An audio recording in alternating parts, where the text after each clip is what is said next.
Let's get it. Everybody, thank you for joining us. This is episode 139 of the Carrying the Culture Show. It's your boy Jamal. It's like Jamal, but with a T. We got a certified killer in the building right now, man.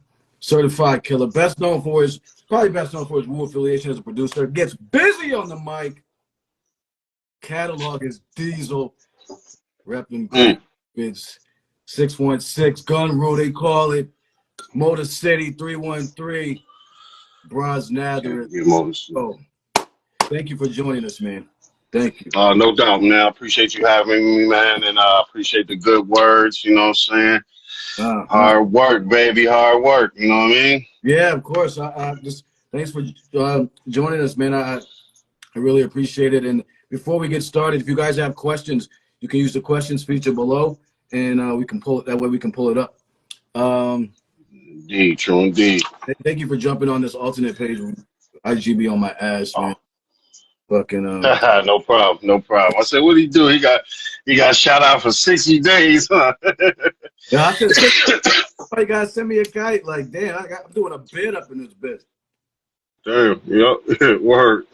But yo, before we get started, I want to give you your flowers because it's funny, man. I knew you had done a lot of stuff, man, familiar and stuff, and then I had to prep more for this conversation, and I'm like, damn, I'm like, the catalog is crazy, like, and I got the chance to dig into the way more than some of the stuff I wasn't familiar with, like, and the instrumentals and some of it I didn't know about, man. Like, so I just want to say, like, impact is serious.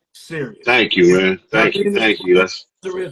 I've been in this Bronze Nazareth like tunnel for like the past like 5 days of just like your shit. And it's been a good experience for me. So I wanted to share that first before we get started. So, I love that, man. That's what's up, man. All right, Grand Rapids, man, and Michigan. I got a lot of love for Michigan. My wife's from Detroit. Fucking, I've been out to Grand Rapids last year and stuff. Okay. So I want to know I know that's where you're from, but like, take us back, man. Little Bronze. I mean, like, because that's, you know, before you moved to Detroit, that's where you came. You know, that's where you came up. So I want to know about that first. Yeah, shit. Grand Rapids, Michigan, inner city. You know what I'm saying? Public schools. I met June, Big June Mega from the Wiseman. Shit, middle school. You know what I mean? So, I really started rhyming, man, to be real, in like elementary school. We were doing our little rhymes. Me, my brother, and my two cousins. We would write our little rhymes. We had a little record player. We had fake scratch on. But yeah, I didn't start writing seriously. I started writing seriously in like maybe 8th grade. 8th grade, I started writing seriously. So then 9th grade, you know, I'm in the midst of doing all the girl chasing and getting my grades and playing football heavily. I was writing these rhymes, but I ain't had shit to put them on. So I've always been a thinker, a problem solver. You know what I mean? So first, I did the no technology shit, putting 2 stereos together, put a mic on one, record the drums into one channel, you know, rhymes into the next. So, I mean, I started real young, mad basic, trying to figure out how to make beats. And then, I think sophomore year, I had got my brother into rhyming. We made a little group called The Unknown, me and Kevlar 7, R.I.P. my bro. Peace. So we made a little group called The Unknown, and I was still working on making beats. And Grand Rapids is really a big pillar in the story because this is where I met my man's D the Rebel. Shout out D the Rebel, Benjamin Street and all that. But he taught me how to make beats on the ASR 10. So, you know, I'm fucking with instrumentals, putting drums together. And I mean, it was kind of interesting, though the bad technology or whatever, but I would put these interesting loops under these interesting drums. And he was kind of intrigued by that. But he was like, yo, my man, let me show you how to get this right and do it properly. Now, in the meanwhile, me and Big June in high school, we was like beefy. You know what I'm saying? I got into quite a few fights. I got suspended a few times. So I was a little spicy and shit. You know what I mean? So um, I was, although I still had like a 3.6. You know what I mean? So but the school just kind of came easy to me. I didn't really study like that. Uh, the shit just kind of, I could hear it, and whatever the teacher said, maybe I might remember some of it on the test, give me a nice B, boom. You know what I mean? So just always a thinker, man. Always a thinker, problem solving. I was a football captain for 4 years. You know what I mean? Oh, word? Yeah, played linebacker. Yeah, hitter, hitter. Yeah, Yeah, yeah. almost. I met Yeah, you in person. yeah.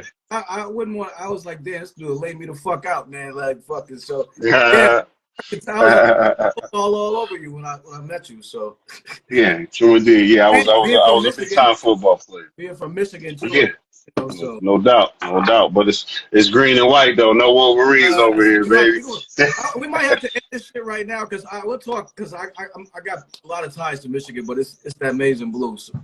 So That's dope. Yeah, yeah, yeah, yeah. but Everybody amazing. Boom. but my all-time favorite point guard Magic is from Michigan State. So There you go.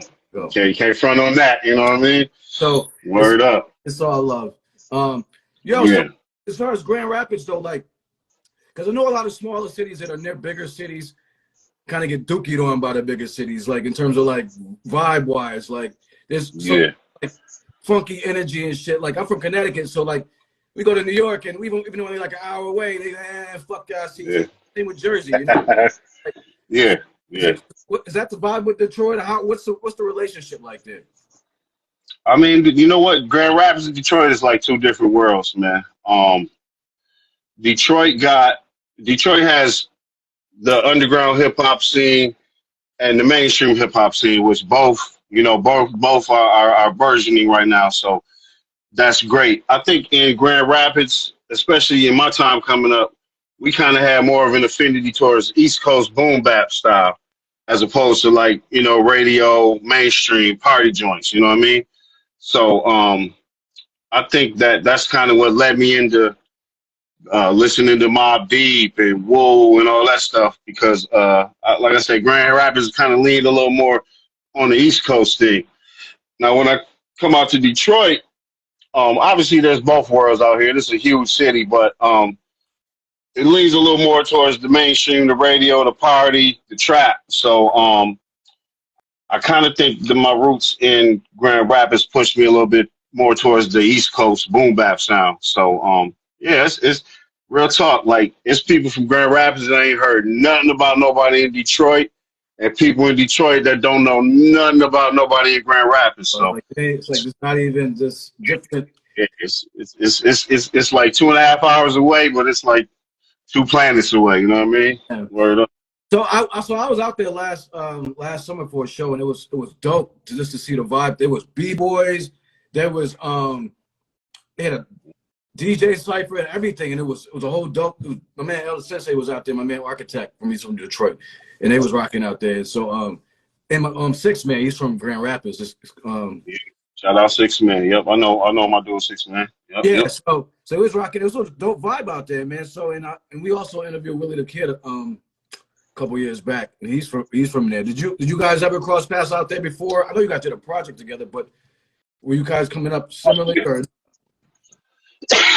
Oh yeah, pardon me. We went to high school together, bro. So he had like a rap crew in high school. I had a rap crew. We didn't really battle or engage too much, but we just kind of knew each other. We had things going and shit like that. So just always a mutual respect. You know what I mean? Just a mutual respect. Yo, when did they? Well, actually, I read this on your wiki. I want to ask you this because wikis be funny sometimes. You graduated from Michigan State, psychology degree? Yep, indeed. Yep. What did you use that in any way after in terms of like professionally or no? I mean, a little bit.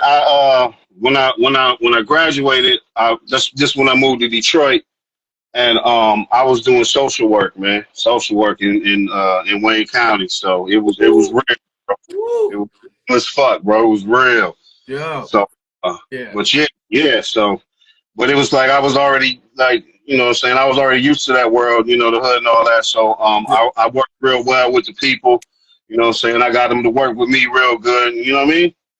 So it fit, you know what I mean? But I think 2007 they ran out of funding, and I got laid off, and I never worked another 9 to 5. I just went fully into the music and shit at that point. One door closes, another one opens, man. I mean, talk about that. So, Right? yeah, it was a blessing in disguise, indeed. Yeah. Yeah. And it's, I work in nonprofit too, and the funding be crazy, right? Like 1 minute there's a position, the next minute, no, wait, kids out on the street, like, fuck y'all. Oh, yeah, it's that fuck y'all. You know what I mean? Like, My this is it, right?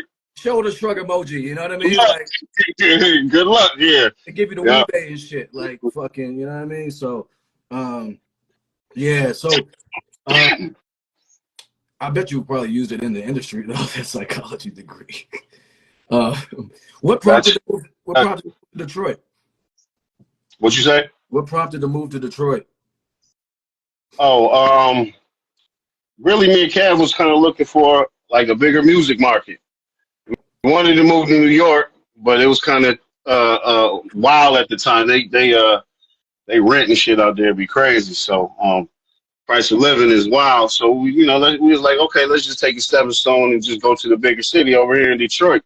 You know what I mean? And also my girl was out here too. So after school, this is where she from originally. So after school, I was like, you know, let's move out that way, music and family. You know what I mean? And then you got a spot with Apollo Brown, right? Is that what happened? Yeah, that's that. When we moved, it was me, Kevlar 7, and Apollo Brown. We was our roommates in the crib, all making beats in that bitch. You know what I mean? Talk about those sessions. I mean, like, I bet that was like a real growth period. I mean, in terms of just creativity, like overload going on. Yeah, bro. That's pretty much what it was, man. You got me in the basement banging beats. The studio and shit was in the basement, so I might have some of the wise men in there recording. Apollo's on the second floor. He in his room making beats. You can hear the bass. You know what I mean? You can hear the cuts. You can hear chopping. And then up on the third floor was Kevlar room, and Kevlar up there making beats, writing rhymes. You know what I mean? So you know, it was like, yeah, it was like a full on house party usually, man. 3 different beats going at one time. Somebody might be down there recording on another joint. You know what I mean? So yeah, it was live as fuck, bro. It was live. Damn, like, so you already had like peoples in Detroit, like when you went out there, like to kind of build with this stuff, or were you already moving out there, like, I mean, like going back and forth, or did you just pack up, move up shop, and you know what I'm saying? But you said it was with going back with your girl.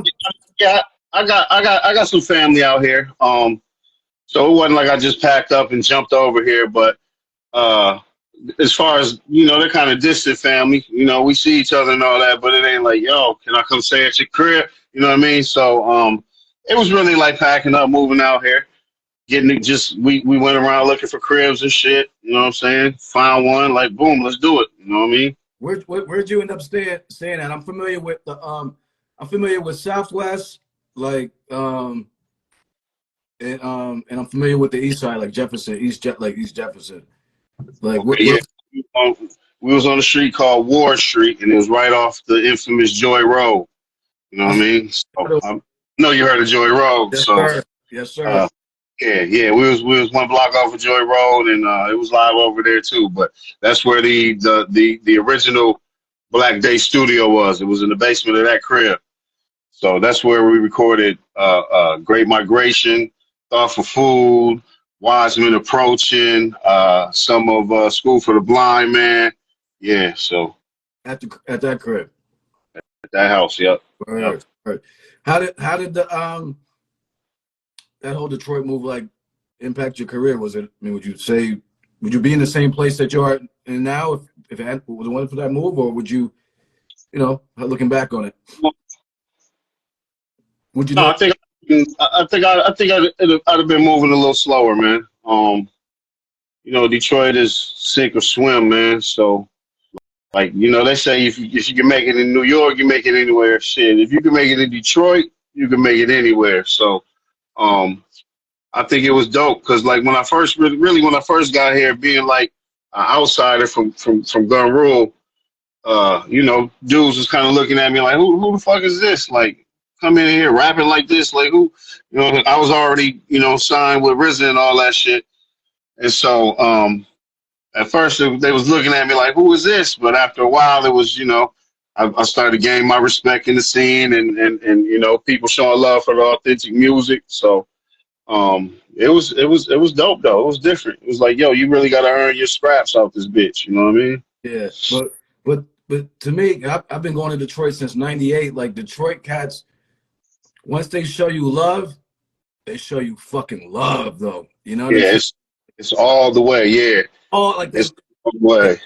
their fucking shirt for you, and that's what I appreciate. Like I love Detroit cats because I get mad love out there, man. A lot of friends, family out there, and it's like Yep. once they wrap their arms around you tight and will not let you go. You know what I mean? Yeah. You know, a lot of people, you know, when you say Detroit, if they ain't been here, they look at you like, what? But I always tell them like, nah, Detroit is really like a family city, bro. It's a lot of love in Detroit, man.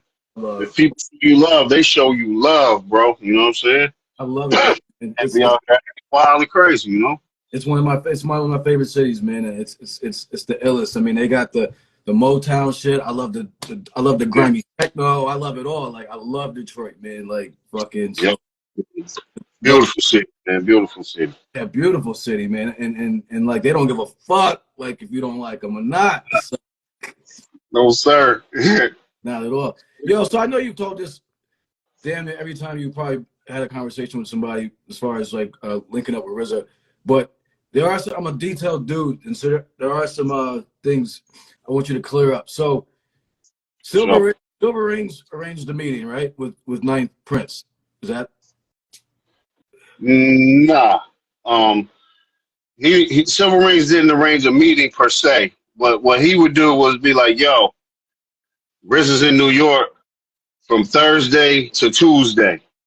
You should go out there. I'll tell you where 36 is, and you should try to get Okay. talk to him in. Just yeah. So, That's yeah, like here, listen to my demo type shit. You know what I mean? This was you telling you to fly out there from Michigan.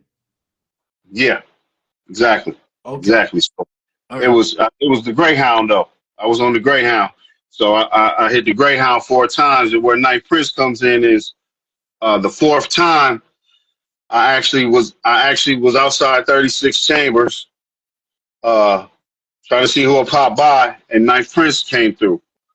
So I was like, "Yo, I got beats, blah blah blah blah." Hold I'm up. not. You Yeah. just posted up, waiting for like like just waiting to try to bust the door down, basically. Well, I mean, Rings would tell me like, "Yo, yeah, we're supposed to be getting there at like noon. Come around like noon to see if you can bump into somebody." Oh, So yeah, so I did that. You know what I mean? So this fourth time I went, Night Prince was out there, and so I just, you know, like I say, I'm not one of them crazy dudes run up on you. Oh, man, you know, I'm calm, cool, collected, or whatever. And so, you know, you talk to people with respect, you get respect back. So, you know, I just, you know, talk to them like, yo, I got beats. Trying to, you know, throw some beats and talk to RZA. Da, da, da, da, da. He was like, let me hear something. So you know, I put the headphones on him, and he listened for a minute. He took them off, and he was like, all right, come on up for a minute, man. Let's see what it looked like, type of shit. So I went up, you know what I mean? And just sat around for hours. Like, he really didn't tell me what to do or here, come bring the beats. yeah. Just sit and chill. So So I'm like, all right. you yelled for like all day, basically, right? Yeah, we it was like a vending machines, video games, chessboard, TV.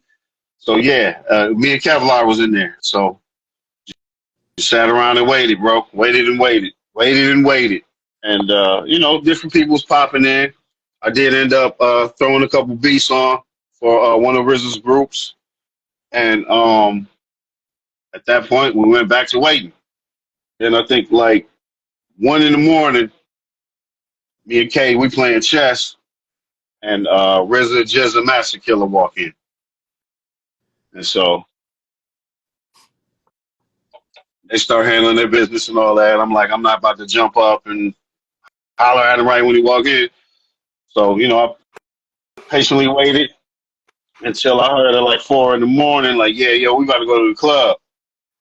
I was like, nah, man, fuck that shit. I gotta holler at him now. Like, he's done with business. He ready to go to the club. Let me just go holler at him.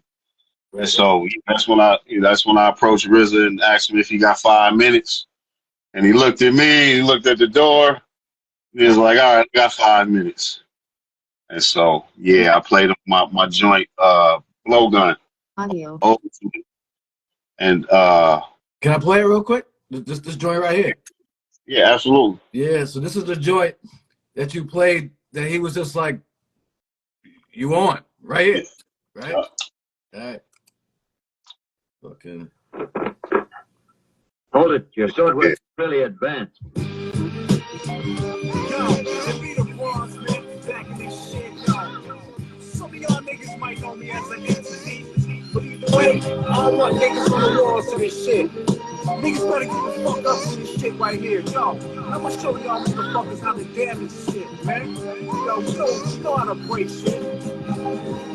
In the hooded funk rolls, fans and genius with a gift. Mike's full, spread the gospel like Mayport Smith. Centuries of deeds of the goblin's fist. Marble swift and stood off like toboggan from candlestick. It's bronze off for the loaders, truncate MCs at the wrist. Feel their hands and preserve them in case I get arthritis. You write this, you won't exist. It's Mary. I gotta kill it Yeah, bullshit. it'll flag me quick. But this I just wanted to play. This was the jump off right here. You know what I'm saying? Right? That was it. And it still came with a twist though, because I'm in here trying to get signed with my pen game. Right. And he take the headphones off. He's like, yo, I got enough MCs, man. But did you make this beat? I said, yeah, I made the beat. He was like, all right, man, I want you to sign in the Wu Elements. So it was like, damn, all right, I'm a producer then. Let's go. You know what I mean? Damn. Anyway, get in, you get in, you know? Yeah, I can see why. After listening to the song, though, I can see why he would be all over that beat, though. I mean, that's crazy, though. Like that was just some. I mean, one shot there, right there. You know what I'm saying? Yeah, that was your that's fourth, you said, going out, though, right? Yeah, that was my fourth trip on the 15-hour Greyhound, man. So That's yeah, crazy. yeah. So, yo, were you? Excuse me. Were you patterning? Did you pattern yourself or any of your music or beats after like Wu-Tang stuff on purpose or anything like that to try to get his attention? Was that a conscious? I mean, I'm not saying it sounded like that or anything, but was it conscious or was it just like, here's a beat? I mean, this was just my joint, like. Or Yeah, no, it was just like soul samples. Like I really kind of fell in love with soul samples because, man, I loved, and it was the Ghetto Boys, Till Death Do Us Part album. They had this, I had this song called Murder After Midnight. And they cut up. I think I want to say it was Curtis Mayfield, but they cut up some ooh, doom, doom, doom, ooh, and so all that shit used to always be appealing to me. So even when I started just making hip hop beats, it was always like some loops like that, some shit like that. But obviously, when I did sign with Wu-Tang, I leaned a little more into that sound. You know what I mean? You know what I mean? So, but no, it was always just hip hop for me, you know. right, just yeah, no, that's dope. I mean, that it was your sound that he was just fucking with. We're gonna get into a little bit of that in terms of in a bit. Yeah, what was would you say like is the most important thing that you learned from rocking with those cats and from RZA in particular, just in general, like a jewel that you got? And that you gotta walk your own dogs, man. At first I thought when RZA signed me, all right, boom, I'm signed. All these emails and all these opportunities and phone calls about to just cascade down now. And it wasn't like that, bro. It was like, yeah, he put me on his album, Birth of a Prince, 2 joints, and then it was just like, all right, you got it. You know what I mean? So I learned more watching them in the studio, watching RZA, watching Choco, watching Fourth Disciple. I learned more watching them in the studio than anything. So more so, it was like studio techniques, mixing, mastering, and shit like that. So Yeah. Big up yeah, my to number one lesson is go get it yourself. Number one lesson. Word. go get it yourself. Yeah, big up to Fourth Disciple. He's here in the area. He's a good dude. All right, man. It's my guy. He's a killer too. Very underrated. He's a humble, mellow dude, but yeah, this dude's a beast on them shits, man. Man, tell me, bro. I used to go down to his studio in Steubenville. That's what And I man, yeah. bro, I heard some of the craziest fucking beats in that man's studio. He's a gifted legend indeed, bro. Like the beats I heard, I wish were out. You know what I'm saying? Yeah, I've heard some crazy stuff. Crazy music. Yeah. Like it's insane shit, yo. I'm like, yo, where is like, yeah. Bro, I want to hear this. Like, I've heard some stuff. He lives about a half hour from me. You cut, yeah. So, good dude. yo, so gun to your head, what do you like better, MCing or producing? Gat on you. MCing. MCing? MCing, yeah. It's I always say this is more of a challenge to MC for me. And I like when you can meet a challenge and defeat it, you know what I'm saying? So for me, when you're writing, especially rap shit, like you're making something, you're bringing something out of nothing. You're making it up from scratch if you're a real writer. So when producing, even if I'm sampling or even if I'm playing it myself, the notes, they're already there. The sample's already there. I'm just manipulating it. So to me, writing a crazy verse from scratch is iller to me. It takes more thought, takes more creativeness, takes more effort. You know what I mean? That makes perfect sense. Yeah, I mean, that makes perfect sense. I found when I did both, making beats was easier. Getting better at the learning curve. The learning curve with making beats is way smaller than it is with becoming a nice MC. Like, Facts. God damn, it's like Facts, because you could be like, even when every MC start out, he think he the illest dude ever, and then like 2 years later, you look back at your shit like, yes, I really wasn't that guy yet, but now I'm nice. And then 2 years after that, you like, yeah, I was nice then, but now I'm really nice. You know what I mean? So, that's definitely something that you can build on longer and harder than, and like you said, making beats. You can learn. Oh, okay, you can look some shit up and learn how to do it quick. You know what I mean? Writing, that shit is straight out the genie bottle, man. yeah. No, it's straight. That's just raw. Have you done any? If you don't have to say for who. If you have you done any ghostwriting for people? You rock with that at all? Nah, I never did. No ghostwriting. You know what I mean? Nope. Would you, or is that, you just nothing that really crossed your plate? Is that something that you like? Because some people are like, some guys are like, I'll never do that. Some people are like, I'll do it for the bread, or like, or I think it's cool, like, you know, or just what's your stance on that? I think if somebody likes my bars that much that they want to give me a nice check for it, I definitely will work with them. For sure. It's the music business as well as music. So absolutely. But I would assume you would never have anyone write for you. Nah, fuck no. I'm not built like that, man. It's not authentic to me. You know what I mean? So yeah. All right. I want to talk a little bit about the production, man, because you mentioned somewhere before, I think in the prior build, someone that your early inspirations, because a lot of times people will be like, you know,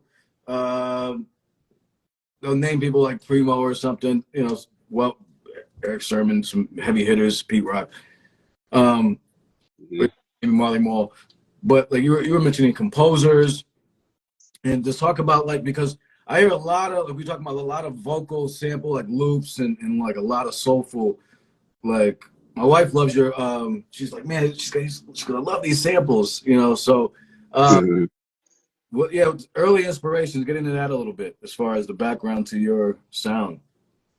Oh yeah, man. I grew up with my pops was a big music listener, so it was always a lot of Teddy Pendergrass, Curtis Mayfield, Kenny G.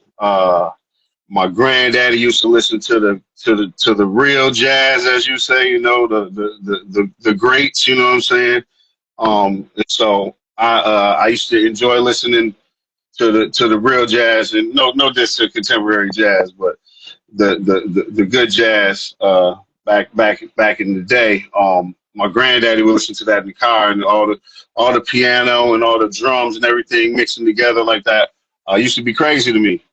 And so then like I say, at the crib, Pops was listening to a lot of soul, a lot of R&B, jazz heavy, contemporary jazz, so I got a big mix of that. And then like on my mom's side, she would listen to like light rock. So I'm listening to Journey in her car, and what else? Like Jackson Brown and the Beatles, you know what I mean? So I just got a lot of different musical influences that were around me coming up, and I was always intrigued by the sound, That's fucking dope.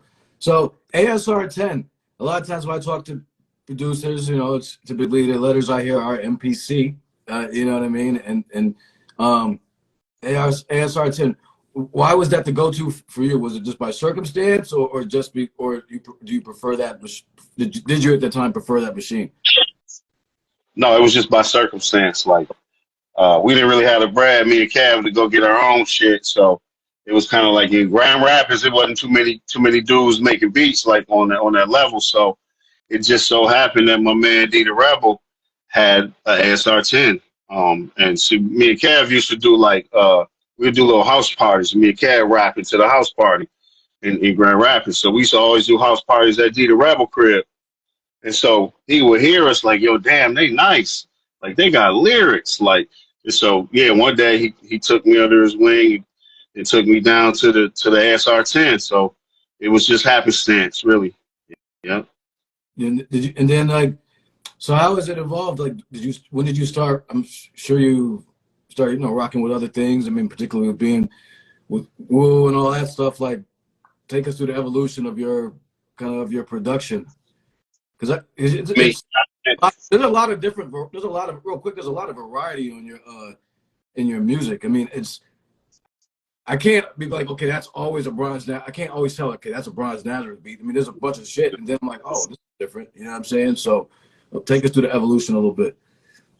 Yeah, no, I'm basically like, I was ASR 10 for like years from that point, and then I started messing with this program, Cool Edit, and I figured out how you could like zoom in down to like the node on a sample and chop it like way deeper. And so then I would take that, chop some shit on the computer, and then put it back into the machine. Then I dabbled doing that in the MPC. Then I fuck with the machine a lot now as well. So I still chop on the computer. I still might just throw something in Pro Tools, like a sample, and put drums right in Pro Tools. You know what I mean? So I kind of do shit in a different way every time. There's no like rhyme or reason. I might just start fucking with some drums and like, okay, the quickest way I can get this in here is do this. Boom. Okay, the quickest way I can chop this sample, and these parts that I want, is throw it on the machine. You know what I'm saying? So that's pretty much how it evolved. It was like computers and beat machines and a mix of those two. But that's how I got so good at chopping, because on like dudes don't know, on the computer you can really go deeper into the chop. You know what I mean? And take little tiny pieces and put them together. So yes, it was like a conglomerate of ASR 10. I dabbled on the MPC, fuck with the machine a lot. So yeah, it's just kind of like once I saw the ASR 10, I fucked with the Core Triton for a while as well. So it was just kind of like, boom, I like this. Boom, I like this. Boom, this is nice. Boom, I like this better. So it's kind of like once the technology door opened, I ran in and tried everything. You know what I'm saying? Yeah. No, I think it's dope though that you've taken the technology and you haven't kind of shunned it. I mean, there's some artists have, and kind of like a more, I won't say traditional, but they shun some of the digital stuff. I'm like, man, you can still use this to your advantage. you know what you're doing, like you can really use it to take that to another level. Personally, that's what I feel. Real, absolutely. I got a bunch of joints that was just MP3s. I just took the sample from. Like you can. It's your world, man. It really producing and all that is really just about your ear. What can you do with what's in front of you? You know what I'm saying? Or Right. I mean, it makes perfect sense, man, because I think you're missing out if you kind of just shut those lanes down. Do you rock with vinyl samples too? absolutely, all day. That's my main. That's my main still right there. Yeah. I just like the gritty, muddy sound. You know.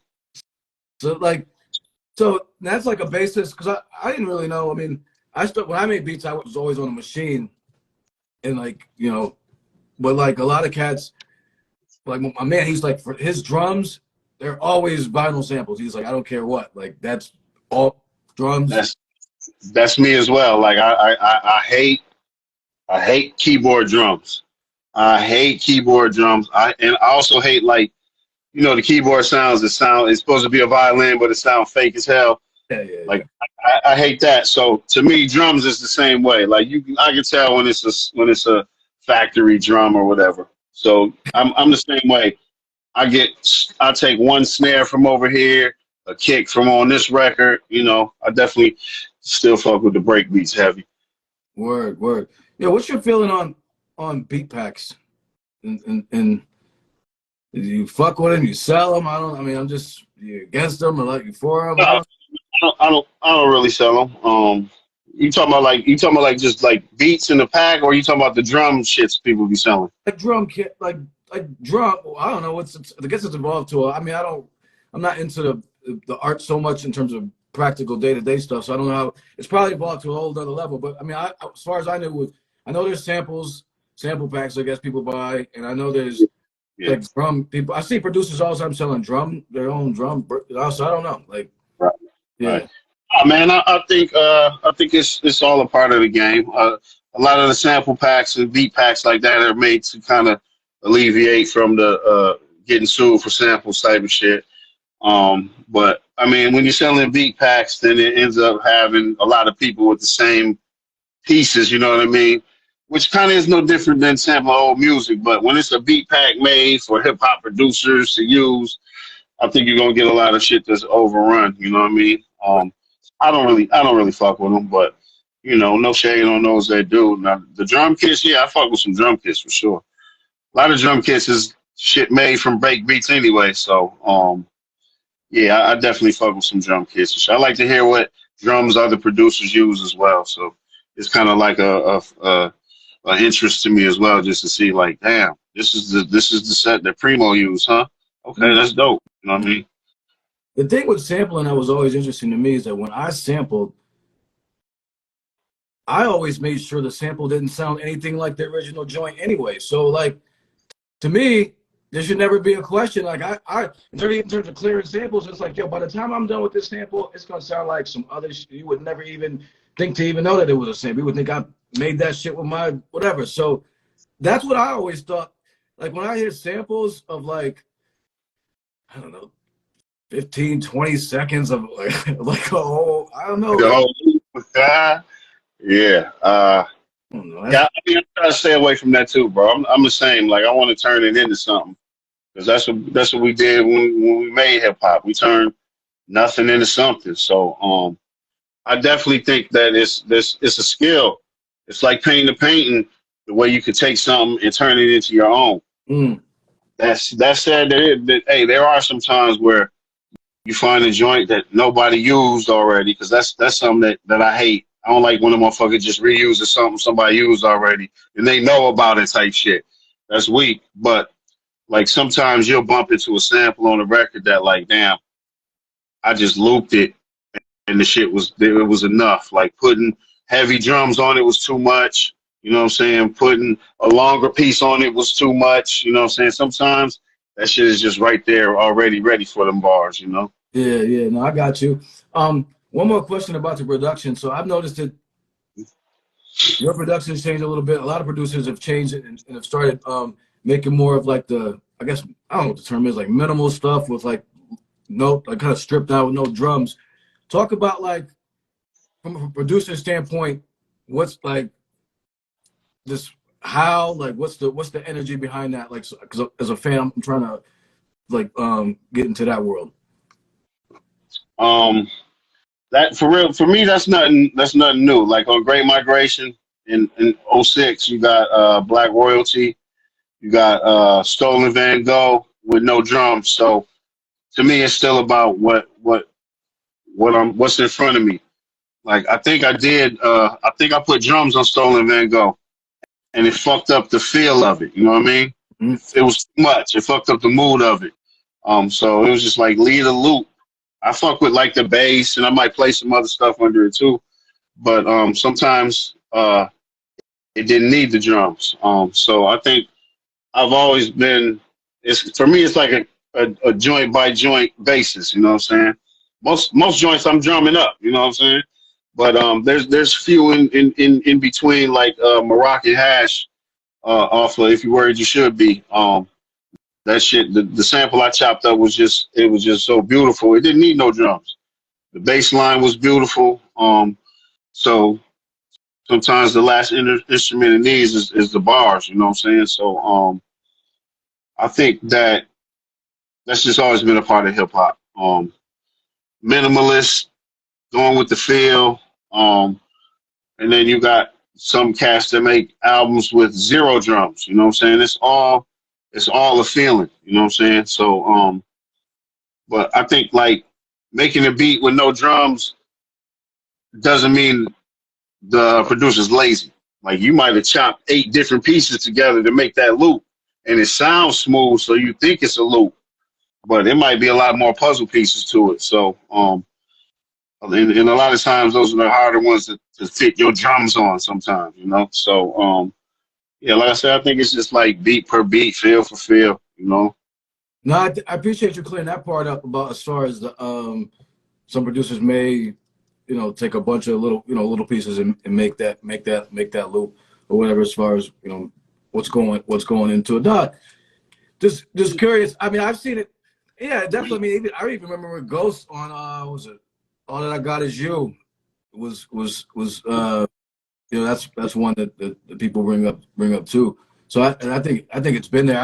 I think in recent years I see more of a trend, and I'll be honest, I don't see it being done very well by some people though. Like so I see it almost like a copycat. For me as a fan, it's almost like a copycat thing, and I see. It feels like for some people, it feels like shit's thrown together like this. Let's just see if this works. And I'm like, man, this is not. No, yeah, no. I'm with you on that, because I think even if you're doing a joint with no drums, you got to filter your bass line properly. You got to have the shit popping. You got to have each sound coming in. You got to have more than just the sample. You might have some hi-hats. You might have a cymbal, but like, each piece got to be proper, you know what I'm saying? And I'm with you on that. I hear a lot of stuff where it might just be a loop or something, and then it's no bass line, it's no filtering. It's just like all you did was loop that shit. You know what I mean? So And I don't somebody know. drop the bars on top of it, like and Yeah, right.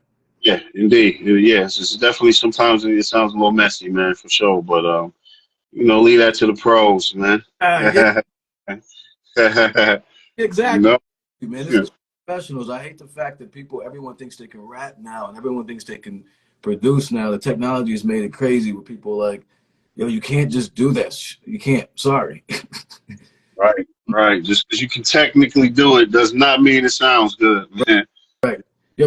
Before we move on, one producing tip that you could give to anybody out there. We got some people on the show that look like they make music. So like any producing tip, just on business or technical, just that you could share with anybody.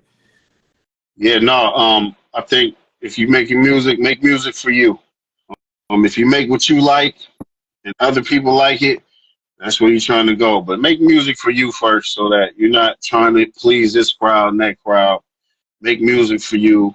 Be authentic. Be true to yourself, and it'll shine through. Word up. Yeah. Wells, yo, like I said, I was digging into your catalog for the build, like really digging, and was like just kept digging. down the rap. Yo, son, I was like, I've been in, bro. I feel like I've been in head for like a good 5 days. I swear to God. What's up, man? Instrumental morning had a brother choked up, man. I was like had me hit, man. And you know how rest in peace, your brother Kevlar said it like all day. How have you tried to carry on his legacy? I mean, I shouldn't say how, because I see joints all the time, but what's the mindset behind trying to, you know, keep your brother's name, you know, going and just showing love? Man, my mindset is like this was always our dream. You know what I'm saying? Like we always, me and him, we was mad close, always back to back. And so, you know, from high school on, like this was our dream. We grew into adults doing our dream.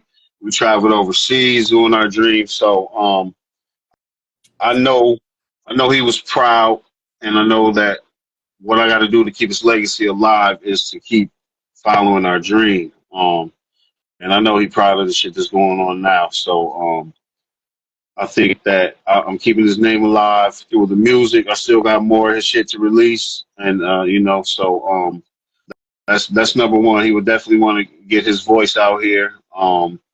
I got a book I'm working on with him, and he wrote a book of poems. Dope. That's crazy. Yeah. So I just try to keep his name, his presence out here, keep him in people's minds at least on his birthday every year. Try to put something out. So I think he would definitely want me to keep his spirit alive musically, and then also I'm staying real close with his son and daughter. We growing together. We learning together. And so I'm taking care of family for him, and I know that's what he will want me to do. So musical legacy and family for him, and I'm gonna take care of him always. Holding it down. Rest in peace, Carolina 7. All right. That's real talk right there. Yo, I consistently shit on MCs in the game who kind of are assholes, because I just, you know, I don't like being treated like shit.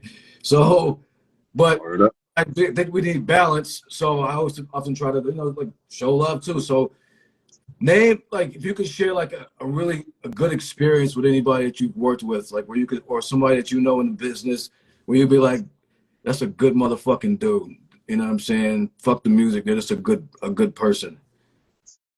Man, Or, I mean, whatever. Because I mean, I've run into a few as well. I mean, it's not like everybody, you know. I'm just saying, but so yeah.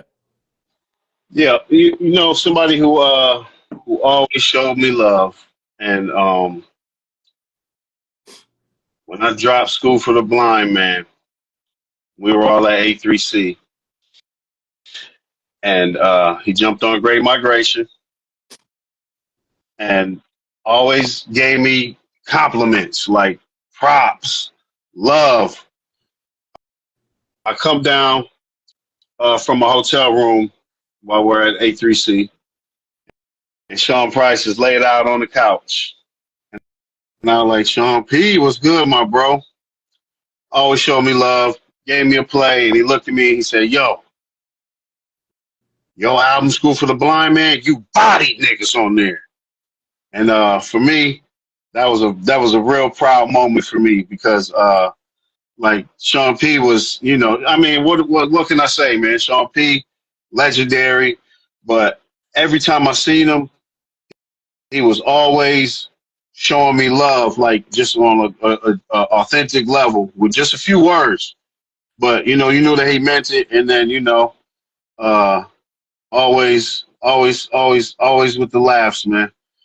So I remember that, and that to me that was a good person. I still felt like I was coming up in rap, and for a legend like that to say that to me, just man to man, like that was real shit, man. So that's a great experience I had with a real good person right there.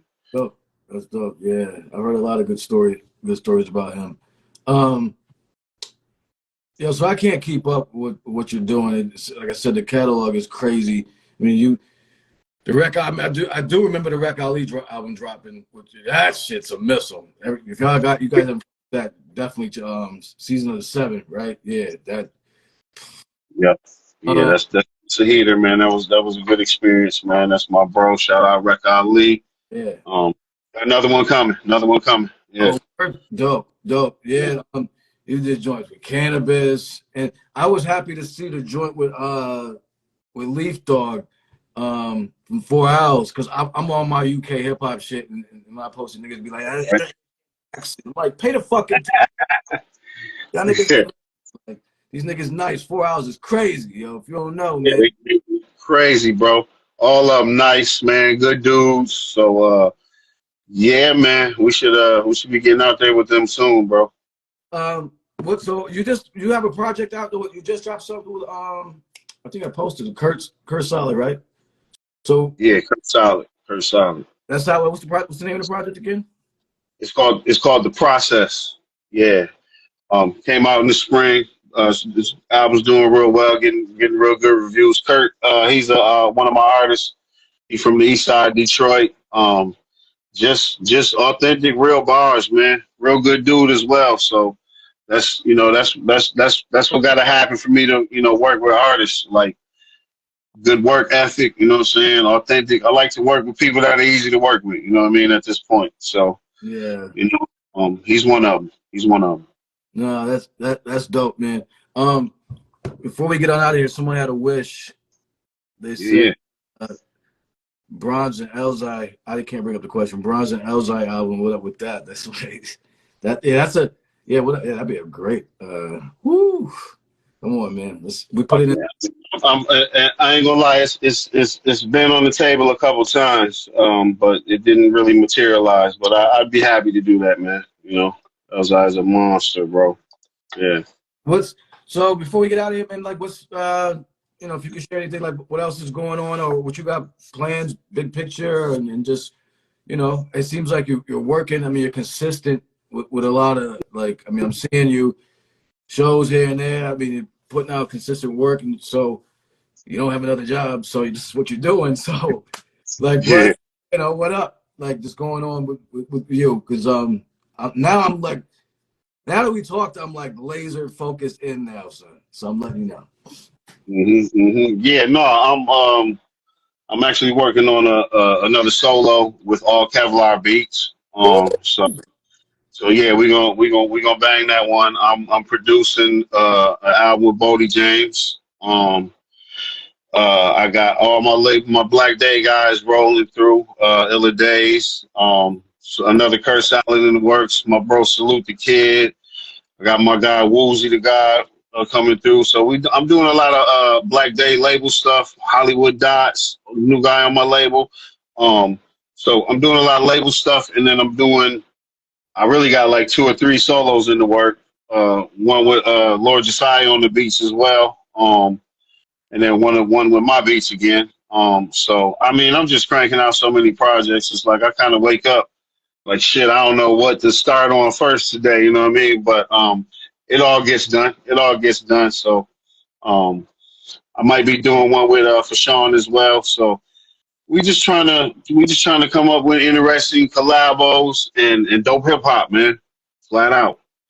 Dope, man. Stay working, man. So you're out in Detroit? That's where you are? Mm-hmm. Yeah, yep. I'll be out there. Next time we do this, man, I want to do it in the physical. I'm out there. I'm only 4 hours away from you, man. You know what I'm saying? So I want to do it in the do a real joint. Every day, all day, bro. I'm definitely with it, bro. Word. So, everybody, we're gonna get this up on the YouTube channel. We gotta get on out of here. I got another show right after this. With our people save the hip hop culture.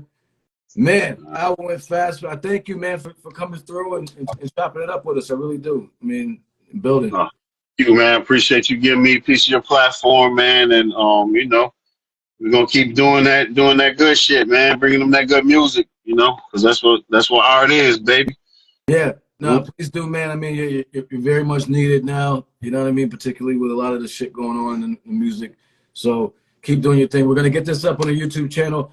Our main platform is Carrying the Culture. One thing, Carrying the Culture. We're here because of I'm in the IG doghouse, but we thank you. We're gonna get this up, and I'll tag you. We'll get the edit done and everything. But thanks again. Salute everybody in chat. Appreciate you, family. We'll stay in touch. Yeah, appreciate y'all. Peace, bro. Appreciate you, man. All right, y'all. Y'all be good. Peace.